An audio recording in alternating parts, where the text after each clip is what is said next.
Oke, selamat datang di Intri Channel, masih di pembahasan metode penelitian komunikasi kualitatif di segmen Learning Journal Intri, masih bersama saya Ibnu Malik.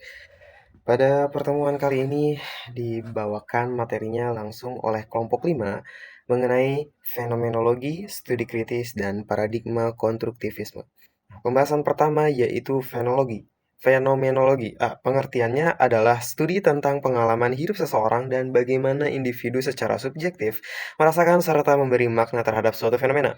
Fenomenologi fokus pada pengalaman subjektif dan intensionalitasnya, serta bagaimana pengalaman tersebut terbentuk dan dipahami oleh kesadaran. Fenomenologi juga dapat diartikan sebagai ilmu yang mempelajari fenomena yang tampak dan bagaimana fenomena tersebut dialami dari sudut pandang orang pertama. B. Pola penelitian fenomenologi biasanya menggunakan pendekatan kualitatif dengan fokus pada pengalaman subjek individu. Metode yang digunakan antara lain wawancara mendalam, observasi, dan juga diskusi untuk memahami pengalaman subjek secara detail.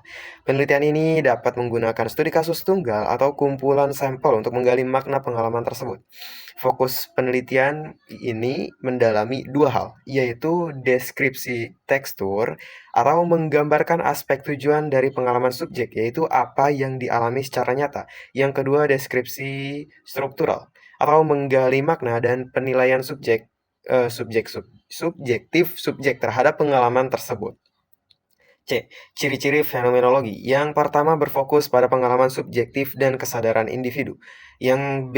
Menggali makna, atau yang kedua menggali makna di balik fenomena yang dialami, bukan hanya fakta tujuan. Yang ketiga menggunakan pendekatan deskriptif dan reflektif terhadap pengalaman.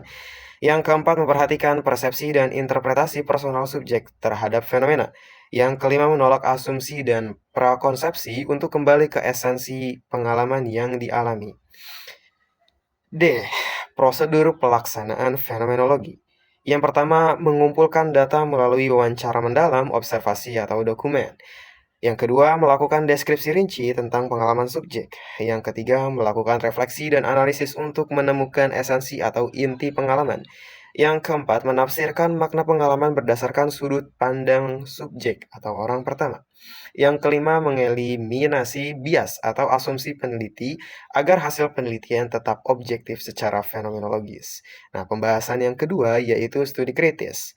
Sejarahnya studi kritis. Jadi berkembang sebagai pendekatan yang analisis tekanan kritis terhadap struktur sosial, budaya, dan kekuasaan. Pendekatan kritis dihapus dari teori kritis yang dikembangkan oleh sekolah Frankfurt dan para pemikir seperti Horkheimer, Adorno, dan Habermas. Studi kritis muncul sebagai reaksi terhadap pendekatan yang dianggap tidak cukup mengkritisi kondisi sosial dan ketidakadilan. B. Pengertian studi kritis adalah pendekatan penelitian yang bertujuan untuk mengungkap dan mengkritisi struktur kekuasaan, dominasi, dan ketidakadilan dalam masyarakat. Pendekatan kritis tidak hanya memahami fenomena sosial, tetapi juga berupaya mengubah kondisi sosial yang tidak adil. C. Tujuan studi kritis. Yang pertama, mengkritisi dan mengungkap struktur sosial yang menindas. Yang kedua, memberdayakan kelompok yang terpinggirkan.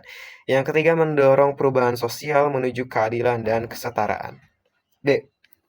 Ciri khas dan karakteristik penelitian kritis. Pertama, fokus pada isu kekuasaan, dominasi, dan ketidakadilan sosial. Yang kedua, menggunakan pendekatan reflektif dan kritis terhadap data dan konteks sosial. Yang ketiga, peneliti berperan sebagai agen perubahan, bukan hanya pengamat pasif. Yang keempat, menggabungkan teori dan praktik untuk mencapai transformasi sosial. Yang kelima, menggunakan metode kualitatif yang memungkinkan pemahaman mendalam tentang konteks sosial dan pengalaman kelompok yang diteliti.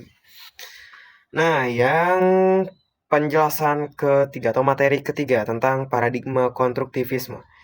Pengertian paradigma konstruktivisme. Jadi adalah pendekatan epistemologis yang berpendapat bahwa pengetahuan dibangun secara aktif oleh individu melalui interaksi dengan lingkungan dan pengalaman subjektifnya.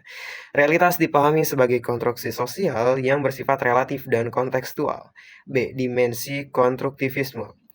Nah, yang pertama itu pengetahuan dibangun secara subjektif oleh individu, bukan ditemukan secara objektif. Yang kedua, realitas bersifat multiple dan bergantung pada perspektif individu. Yang ketiga, interaksi sosial dan konteks budaya sangat mempengaruhi konstruksi pengetahuan. Yang keempat, penekanan pada proses pembelajaran dan pemaknaan yang aktif oleh subjek. Jadi, itulah materi terakhir. Kesimpulannya adalah ini menggabungkan definisi, karakteristik, dan prosedur dari fenomenologi, studi kritis, serta paradigma konstruktivisme secara ringkas dan sistematis berdasarkan sumber yang tersedia. Nah, mungkin itu saja yang bisa saya sampaikan. Kurang lebihnya mohon maaf. Salam.